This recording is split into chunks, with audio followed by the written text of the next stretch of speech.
মৃত ব্যক্তিকে স্বপ্নে দেখলে কি হয়? মৃত ব্যক্তিকে আপনি যদি স্বপ্নে দেখেন, তাহলে সেক্ষেত্রে দুইটা অবস্থার কোন একটা হবে।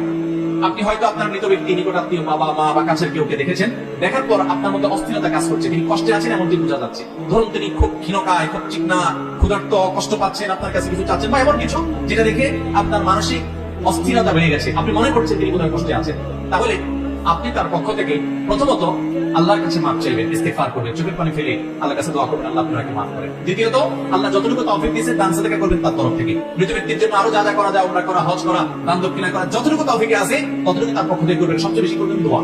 আর যদি তাকে স্বপ্নে দেখার পর আপনার মধ্যে এরকম কোনো ফিলিংস না হয়, বড় মনে হচ্ছে না তিনি ভালো আছেন, খুশি খুশি এরকম কিছু, তাহলে আল্লাহর কাছে শুকর আদায় করবেন, সুধারণা করবেন হয়তো তিনি ভালো আছেন। কিন্তু খবরটা, আপনার স্বপ্ন কখনো ইসলামের দলিল না। আপনি স্বপ্নে কাউকে দেখলেন যে হ্যাঁ সে এরকম কোন পরিস্থিতি আছে, বোধহয় সে আযাবের মধ্যে আছে, এটা দিয়ে আপনি ফতোয়া দিয়ে দিলেন যে লোকটা জাহান্নামে আছে, এরকম করার কোনো সুযোগ। কারণ আলামুল গায়বের বিষয় একমাত্র আল্লাহ ভালো জানেন, আমরা ধারণা করতে পারি মাত্র। আপনার ধারণা কোনো কিছুকে প্রমাণ করবে না, বিধায় এই বিষয়ে সাবধান থাকতে হবে।